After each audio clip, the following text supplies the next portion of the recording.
Hello and welcome to Inclusion Dialogue, a podcast where we discuss everything related to inclusive education and diversity in the classroom. My name is Joanne Banks and I'm a lecturer in Trinity College Dublin in the School of Education. This podcast consists of interviews between me and leading academics from all over the world where we discuss how we define inclusive and special education. We look at the difference between theory and practice and what inclusion looks like on the ground in our schools. I began this project for my students, and it was to allow them to hear the views of researchers that I was getting them to read in the form of journal articles and research reports. I've been pretty overwhelmed by the response though, and I think as the podcast has grown, it will be of a much broader appeal to other academics, to policymakers, to educators and practitioners, to parents, but also to students themselves. My guest this week is Dr Kate de Bruin. Kate is a senior lecturer in inclusive education at Monash University in Melbourne. She talks to me about inclusive education in Australia, and she gives a lovely insight into multi-tiered systems of support. We finish up the podcast talking about the human rights agenda in education, and she describes the weight of evidence for why we must implement inclusive education in order to protect these rights. So Kate, thanks so much for meeting me today. I really appreciate it. I know we have a time difference, but I still, I got up early and you stayed up late, so that's quite good, right? Pleasure. So come here, I really wanted to talk with you because I've been following your work now for a couple of years, and I really think there's quite a bit of overlap between what the two of us do, but I also like the fact that you give an international and more specifically then the Australian perspective. Can I just ask you, just start with this by asking you firstly, how did you get here? So what's your career background? Are you academic all the way? Did you teach? Where did you come from? Well, it depends on how far back you want me to go. It's funny, I actually got asked this question in a slightly different way recently, and I realised afterwards that it actually began earlier than I told them. Mm-hmm. I originally imagined I was going to be a psychologist. And I did a whole lot of volunteer work as part of my sort of preparation to go down that path. And I worked with a homeless organisation in Australia, okay. Not as a paid, just as a volunteer. And I went out a couple of nights a week on this bus where we handed out, essential item food, referrals for, housing, safe housing, things like that. Mm. And I was struck by how many of the people I interacted with had been profoundly let down by their education. They couldn't read. These people were getting arrested. They couldn't read their rights. These people had lots of mental health problems and they couldn't read their medication bottles. They were, and it didn't matter how many times I referred them to safe housing or gave them a sandwich. It was never going to address any of those things. And so the more I reflected, the more I realised I didn't want to go into psychology because I felt like I was going to be trying to fix things from the wrong end, And I became interested in education. And so I ended up becoming a teacher. And I was a teacher for a good 10 years in a very large outer suburban public high school here in Melbourne, Australia, right. Where there's really, really significant disparity. So there's a lot of people who are sort of third generation unemployed. They burn their verandas for firewood in the winter. Wow. And there are people who just half a kilometre away live on the bay in $4 million houses. Mm-hmm. And all of those kids were at this high school. And a lot of those kids couldn't read. And so even though I was a high school English teacher, I became really, first of all, very angry that I hadn't been prepared to teach the full range of kids in my classroom. Mm-hmm. And so I felt let down by, my own training, if you like, as a teacher. And I also felt this incredible sense of responsibility. These kids' futures were in my hands, and if I couldn't address these issues, they were on a trajectory to become the same homeless people that I'd been, handing sandwiches to a few years before. And so that drove my determination to find out not just how to be a great teacher of fine literature and analyst of films and novels, but how to make sure that I was equipping students with everything that they needed to really succeed in learning at school and go somewhere beyond. You mentioned your own qualifications to get into teaching. So at that time, what were they giving you in terms of teaching to diversity and needs going from here to here? There wasn't any. It was really how do we teach the skills and content related to secondary English. However, I did one small but extremely influential little kind of mini unit. It wasn't even a whole unit at uni. It was about supporting students who were second language learners in the regular classroom. Yeah. And there I was exposed to the idea of explicit teaching. And nowhere else did anybody really talk about pedagogies that are effective for all, but particularly supportive for those who can experience disadvantage or be excluded by, the kind of business as usual model of schools. Yes. And so that really stayed with me, and it's kind of driven everything I've done since. So I worked with these amazing colleagues. We went on this incredible adventure. How do we teach high school kids to read? What do we do? And so we went off on this whole evidence adventure, and we read all the reports that were coming out at the time from the US and the UK about the science of reading. And so we got interested in evidence-based practice, and we got interested in inclusive practice. We put an end to the withdrawal of kids from classrooms for support sessions. We put an end to the assigning of a teaching assistant to a child with a disability in a classroom. We put an end to some of the things that we could see were acting to segregate and exclude students. And this was well before I'd ever read any evidence about that. Yes. But that's in my DNA. That was how I was, and my colleagues and I worked for all those years in this school. It was a bit of magic that happened. So it was just a nice group dynamic that made that conversation flow between you? Would that be correct? It was. And it was one person in a position of power in that school who had the power to advocate for this area, to say, this school can make a difference to the most disadvantaged kids in this area. The suburb was one of those suburbs that's a catchphrase in Melbourne for how disadvantaged jokes are made about, people being drug addicts and having not enough teeth, Yeah. So this is a school that took its responsibilities seriously. Okay. And so a person in a leadership position, and the three of us were all committed to a shared endeavour. And I have to say that was really the glue that made it work. It was an incredible time. Yeah. But there were kids, that our best efforts still didn't assist. There were kids who were traumatised, and there were kids on the autism spectrum who were the two that stood out to me as, I still don't think that what I'm doing is what you need. So that led me to go off and do further study, which I did while I had babies. I'm not quite sure why I thought that would be a good idea. Of course. How that went. Throw it in. And so I did a PhD looking at how to provide sort of more intensive interventions for kids on the autism spectrum in high school that didn't require them to be pulled out of the classroom, or to have somebody assigned to sort of sit like Velcro next to them in the room. Yes. And again, that sort of was just an extension of where I'd begun. And after I finished, I became really actually interested in what should sit underneath that. So my area is these multi-tiered models of support, multi-tiered systems of support, or MTSS. And so people often know them by variants of those names, like positive behaviour support, PBS, or response to intervention, which is RTI, but they're all really of the same group of three or four tiered layering of interventions with instruction. And that's what drives my research and my teaching and my training of teachers now, is that understanding that all students should be getting that core of effective instruction, and that should be as accessible and effective as possible. Okay. And that will minimise the need for anybody to get pushed out of the classroom to additional supports and interventions. Okay, so I'm going to stop you there, because this is what I know from your work, and it's the multi-tiered system of support that I really want you to kind of explain to somebody who's never heard of it, for example, as to just how maybe an example of how it works in a classroom, and maybe any research, you've done some research maybe on it. That'd be great to hear about that. Sure.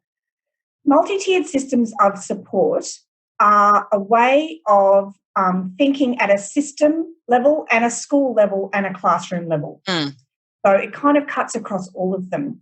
And at the core of the idea is that everybody who needs additional support should have access to it. And in the past, there were kind of funding models that drove that access. So particularly in Australia, where I'm from, students couldn't get access to specialist support unless they were funded, because the funding was what paid for that support. Yeah. And you couldn't get access to that without a diagnosis. And even within that diagnosis, you had to meet a minimum threshold of impairment. Mm-hmm. So you had to be deaf enough or blind enough or whatever it was that you needed support to access the curriculum. Yeah. You actually needed to meet minimum thresholds. So there were these huge gaps in service delivery. There were huge delays in accessing the services as people went through the diagnosis process. There were inequities associated with that regarding, paying for medical practitioners. So there were so many layers of inequity even within that model. Yeah. And I think they've been pretty well known. I think anyone who works in education has seen those gaps in service delivery. And in the end, students have to wait to fail before they have, for a student, for example, with dyslexia, there have to have been enough time to elapse for that student to be really underperforming before everybody's gone, maybe there's something going on here. Yeah. And by that time, the reading bus has driven off without them. So wait to fail, gaps in service delivery, and then these concentration of resources that a lot of kids who could have benefited from them never got to access. So that's this kind of model that we've inherited from the past. But we don't, now that we know better, we need to do better. So how can we make sure people access services in a really timely manner that doesn't create the gaps, but that isn't driven by some kind of diagnosis? So anyone who needs additional support, for example, in decoding can have it, whether they have a diagnosis or not. Yeah. So the idea of multi-tiered systems of support is that anybody who needs access to the resources of the school can on the basis of need. Right. But you will mitigate any need for those additional layers or tiers of support by providing really high quality instruction in the classroom and making sure it's accessible to everyone. Right. So tier one, what is tier one? In Australia, we've started using this term quality differentiated teaching practice. Nobody can really define that. Right. But, at tier one, evidence-based practices that support all students include things like explicit instruction, what we call a gradual release of responsibility, so that the teacher sort of explicitly teaches the skill or the content, models its use, gets the teachers to assist them in perhaps completing some stuff, then the teacher provides support until the students can do it on their own. Yeah. Getting students to engage in highly structured peer learning and cooperative learning activities while they're rehearsing those skills, and they're getting timely feedback, and they are no longer a 28th of a classroom, but they're a quarter of a group. So there's more opportunities to respond. There's quicker feedback from peers, and there's a greater degree of engagement in the learning activity. Formative assessment or assessment for learning, where students get really quick, timely feedback from teachers about how are you tracking towards mastering this content and this skill.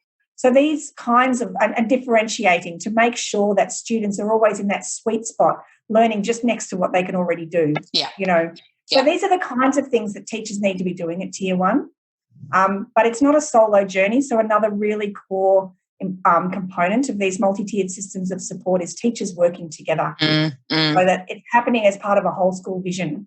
And whether you're teaching, in the first year of schooling or in the final year of schooling, the whole team's on the same page in what those content and skills are, how they should be taught, and how they can work together to make sure every kid's getting access to it. But there will be kids for whom tier one isn't quite enough. So how do you know who they are? We can't wait for them to fail. We need to be really screening often. How are our students going? Progress checks constantly, taking the kind of temperature, if you like. Yeah. And then on the basis of those, saying somebody's not quite getting at what's going on here. And then you'll do much more investigation, and you should be using really robust kind of methods to understand what are the skills they haven't understood and why. And on the basis of that, you can allocate those students to any resources in the school that would assist them. So in the case of my example from the past, that would have been reading intervention. But we ran a decoding intervention. You wouldn't want to run that for somebody who's a great decoder but struggling with fluency or comprehension. Yeah. So you need to make sure that you're forensically aligning the additional layers of support that you're running with the actual need the student has. And you need to make sure that that intervention is building on and intensifying what goes on at Tier 1. Yes. And so, can I ask, like, it sounds slightly utopian, your whole school idea, in order for that to work. And you just mentioned there the forensic kind of matching of support with need, if it's there. Like, does it go back to your leadership point that you made a while ago? Is it all core on the school principal, the school manager to kind of facilitate that infrastructure, or can an individual teacher operate in this way, maybe where those other staff or other colleagues aren't on board? Or what's your experience with that? I think teachers should never underestimate the power of what they do in a classroom. So, for if a teacher operates in a manner where they work with a classroom assistant and students who've been identified as having disabilities get assigned an aid, and if the teacher runs their classroom where that's the resource that they've got, they're running something that isn't really inclusive education, where they're assigning that least qualified assistant to the student with the greatest need. However, if the teacher is running their classroom in such a way that they've set up their classroom, they've made clear the expectations of the activity, and then they can use their teaching assistant to keep the room ticking over while the teacher provides the assistance to the students with disabilities. That might be an example of how teachers can provide higher tiers of support without the need for any kind of school leadership to get involved. That said, it's only really powerful if it's happening at a whole school level. If it's dependent on one teacher, then those students move on to another teacher next period or next year, and that's not happening. So multi-tiered systems of support require systemic support from the region or the kind of state, whatever. I know you don't have states in Ireland, so that doesn't directly translate, but it would need to come at policy level. It needs to come up at both education policy level and school policy level to be really thorough and effective. And, I remember thinking it felt utopian, and it does from when I see schools where I feel like I could see what a difference it would make, and they're not there yet. It is a utopian ideal for some of those schools at this stage. But I toured some schools late last year in North America. So we went to 2 states in the United States and 1 in Canada. And, sorry, not at schools. We went to a number of provinces there and we looked at how they had achieved it. And by having it embedded at a state level, so it's State Department policy to have multi-tiered systems of support. So once it's state policy, they're resourcing it. And they have these technical assistance centres. And I think that that's the way of the future. So if I had a wand right now to make one change, that's the change that I would make. So what are they? What they are independent of the Department of Education and of the government, but they are funded by and there to serve. Okay. So they're kind of embedded. And they are people who work with schools to understand their data and how to use it and how to improve. So if you're looking at a school who says, we don't even know how to identify the students, that need more intervention, and we don't really understand everything we have on offer, it's just a kind of a hodgepodge, it's not organised. They work with you as a kind of 3-year process to upskill you in collecting data, analysing data, and using it to make decisions. Wow. And it has been the most profound game changer for the schools that have engaged in it. And what we saw blew my mind. So, for example, one school that we visited, they said, oh, great, you're here just in time to see the intervention walk. And we said, what is that? And instead of having kids pulled out of class and sent off for additional, numeracy or literacy or support, every child during this block of the day got up and left their desk and went to a room to which they'd been allocated on some assessment that had been done in the last 6 weeks. So it was really timely and it was vertical. So it was created for students who needed that teacher to teach them that thing right now. Right. And everybody went somewhere. Everybody went somewhere that they had been matched to on the basis of their assessment. Wow. So, And then at the end of that, I think it was 6 weekly cycles. I might be wrong. There was another round of, when I say assessment, I don't mean everyone sits there and does a pencil and paper test for an hour. Yes. But there's a check, a progress monitoring check. Yes. And the students might see, well, there's been some progress, but we need more. They might get another cycle. Or they might say, this hasn't made the difference. Let's try something else. Or they might say, awesome. You're done. You're done here. Let's move you to somewhere else. And so it was really incredible to see. And these were schools in which students were almost never pulled out of the classroom and provided with pull-out support. And I presume we're talking about the same levels and demands of need that you'd have in classrooms in Australia or here or wherever, right? Yep. Yeah. Yeah. So these are diverse mainstream classrooms or schools. They were, right? and quite often in relatively poor areas. We know that there's a kind of connection between disability and poverty. That's so yeah, absolutely. These were the kinds of schools that I used to work in and see here. And what about multi-tiered systems of support in Australia? Is that at policy level or at state level, or is that something that, no, don't mention? Well, I was about to say no, and then I was about to say yes, and then I went, right, okay, it's not easy to say. So we have recently introduced a funding reform here. But we are a federated system, which means that we have a federal government, which takes responsibility for some legislation and policy and funding, but we have states and territories, and they have constitutional responsibility for education. So the federal government can't just make a sweeping change and force the states to do it. Mm-hmm. So the federal government recently introduced a funding reform that looks a little bit like a multi-tiered system of support in that it has tiers of funding.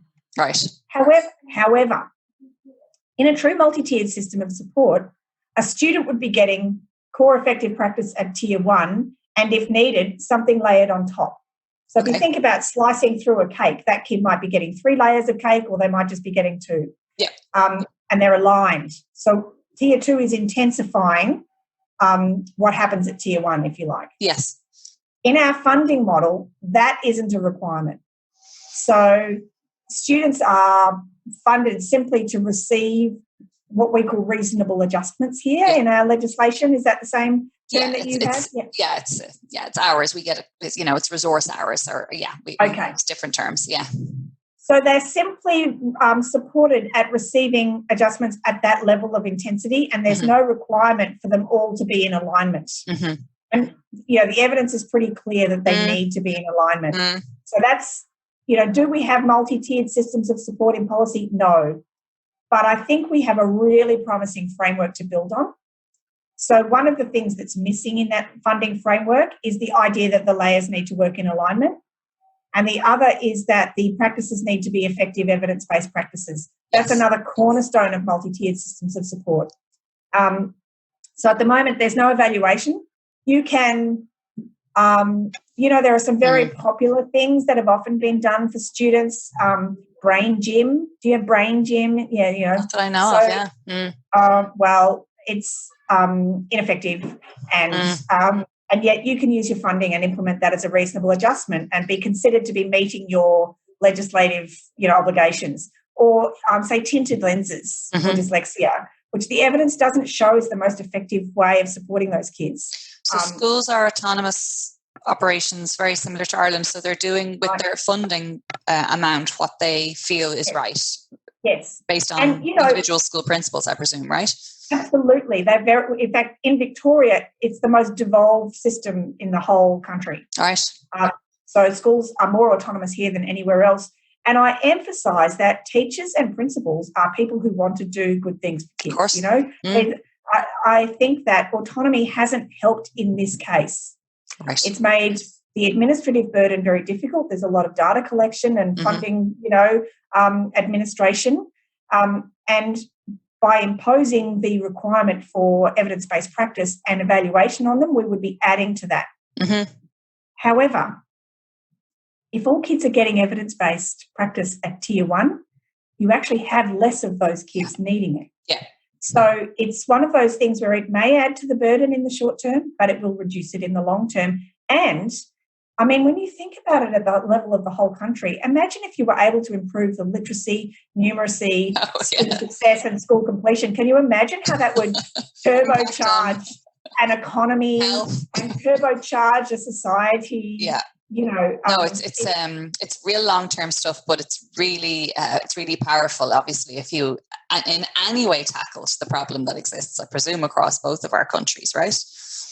Oh, I did some digging into statistics recently here, and I read something that said inequity in our system. Hang on, I actually have it. There's an estimated cost to the economy in Australia of $20 billion in having an inequitable system. Let me hit you with some more. 50% of young people in Australia who are incarcerated have a language disorder and aren't reading, don't have proper literacy. 45% of people with disabilities live in poverty. We have a scrap heap of people that we need to be making sure we don't perpetuate. Yes. That's what drives me. Yeah. That's what drives me, is that it can be different. And it's not hard, but it does require system change. For sure. Now I'm going to ask you to solve our Irish policy problems, Kate, if you don't mind. That's no problem. Okay. So we're at a, as you know from our chats in the past, we're at a crossroads in terms of our kind of what's considered our inclusive education policy. We have a 16-year-old piece of legislation that was suspended during the recession a number of years ago, which was probably, some people argue it was the first attempt at introducing the idea of inclusion. And as a result of that policy, our mainstream population, school population changed and became more diverse. So we now have children with disabilities in mainstream classrooms. But we have special schools and we have special classes and we have withdrawal in schools still. So we have that kind of, multi-model system that in operation. So at the moment, and in the last number of years, we have had discussions, and the department have had increasing discussions about moving to what is considered a full inclusion model. Now, the kind of specifics of that haven't been completely ironed out, and really it's just an idea that's been put out there from people that have visited Ireland and spoken to the department from the province of New Brunswick and Canada, for example. Who've kind of showed how perhaps all children can be educated in the one setting, and it had quite a backlash here amongst practitioners and educators here in Ireland as to just exactly what does that mean. And it also links into what you just spoke about regarding funding, because our funding model really quite heavily guides how special education operates in the country. So can I ask what your views are on the idea of this kind of partial or full inclusion model? Can inclusion exist when we have, a special class system, which is growing at a pace I can't comprehend each year, but yet the policy dialogue is often around inclusion? So I'm asking you to sort that out, please. All right. The first thing I would say is that I struggle with the term full inclusion. It's a little bit like being fully pregnant. Right. You either are or you aren't. Okay. And I think the terms come out of the US, where the policy context is different. So there are very few special schools in the US. So when they talk about segregating students with disabilities, they're talking about doing it in a room up the hall. Okay. They're not talking about doing it in a school across the suburb. And I think reducing that kind of segregation is a different challenge. And they have that least restrictive environment mandate in their legislation. And while many, states across the US don't do that all that well, and they have high rates of kids segregated into special ed classrooms for most of the school day, they report on it annually. How many kids are in the general education classroom for 80% or more of the school day, 60% of the school day or more, 40, so they report on these disaggregated levels of segregation. And Ireland sounds like it's got what Australia has, which is a whole range of things, which includes separate special schools. And we have separate units within schools and separate classrooms. And what we know is that those provide both push and pull factors. Special schools are highly resourced with allied health professionals, occupational therapists and speech therapists as a good example. So when a parent of a child goes to enrol their student at the local school, that school may well say to them, we're not resourced to support you. There's much better resources up the road. I'll give you their number. Yeah. So that's a push factor. Yeah. We really don't think we know how to do this. We're not resourced to do this. We think you're better off somewhere else. So that's a push factor. Mm-hmm. And then there's the pull factor of a school that says we have tiny student to staff ratios. We have allied health professionals on tap. We are resourced to the hilt. Come to us. We can meet your needs. Mm. So we've got an incentive to maintain a system, if you like, because change is hard. Change really is hard. Mm-hmm. And unless you've seen it, you can't imagine it. And if you can't imagine it, you think it mustn't be possible. Mm-hmm. And a lot of the people that I speak to that have that pushback that you've described think that what the idea would be is to dump children with disabilities into the existing mainstream system and watch them fail. Mm-hmm. And nobody that I know thinks that's a good idea. Of course. I've heard it referred to as main dumping. Mm-hmm. So we can't. So we can't have partial inclusion because the UN has very clearly defined for us what inclusion is. And any country that's ratified the Convention on the Rights of People with Disability has promised to stop running a dual track system where they resource special schools and general education schools. So the moment you've got those, you haven't got inclusion. You may have it happening at a school level, but you haven't got it happening at a system level. So what happens is when you have one magnificent school doing a brilliant job running an inclusive model is that any parent of a child with a disability is desperate to get in there. Of course. And inclusion requires it to be a genuine slice of the population.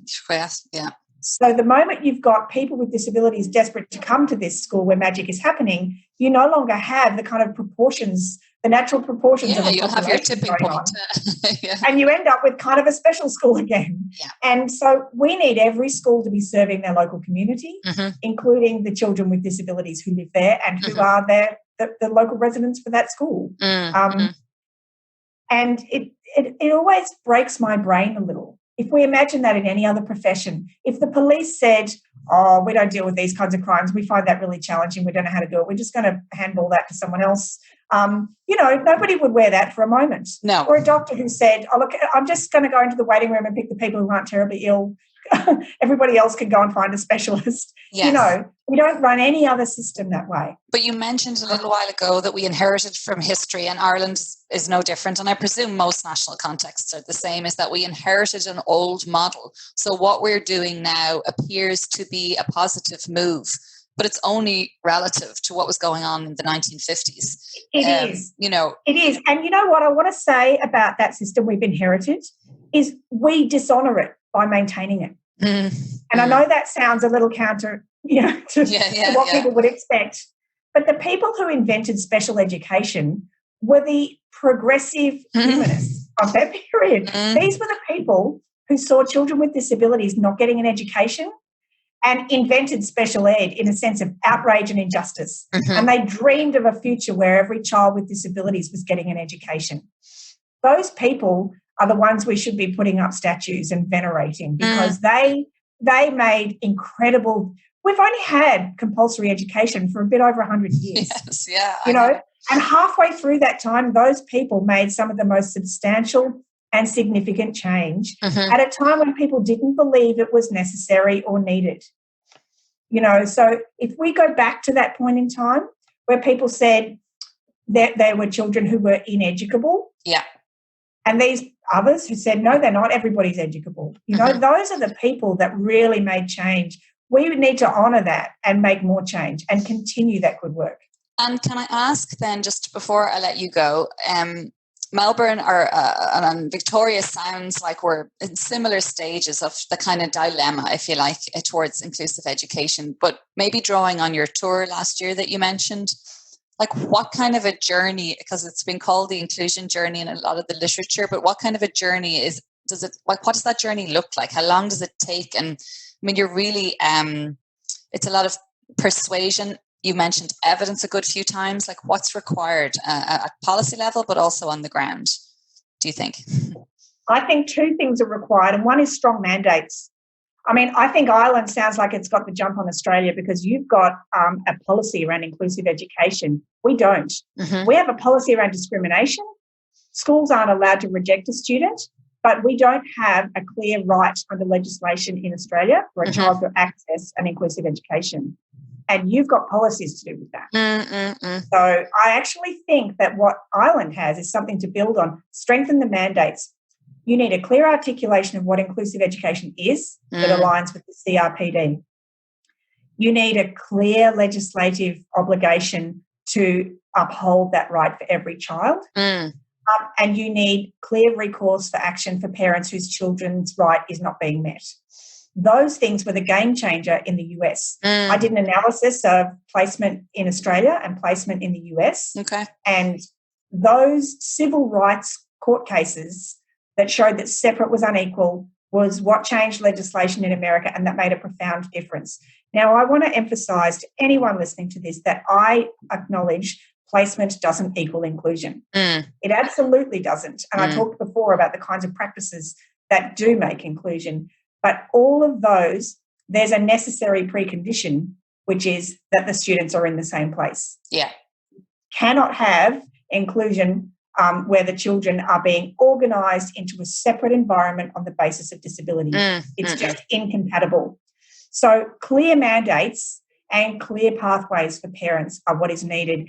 I struggle with the idea that inclusion's a journey because it then leads people to this idea that you can go from segregation through integration and somehow graduate to inclusion. Yeah. But the evidence doesn't show that that's the case. You need to get buy-in and you need leadership that simply states exactly why this social change is going to be important.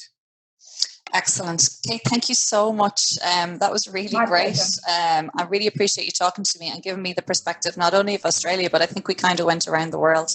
So, so thanks a million. I hope you took something from that interview, so thank you for listening. Feel free to spread the word and share the episode. You can find out more from my academic website, bankoninclusion.com, and I will catch you next time.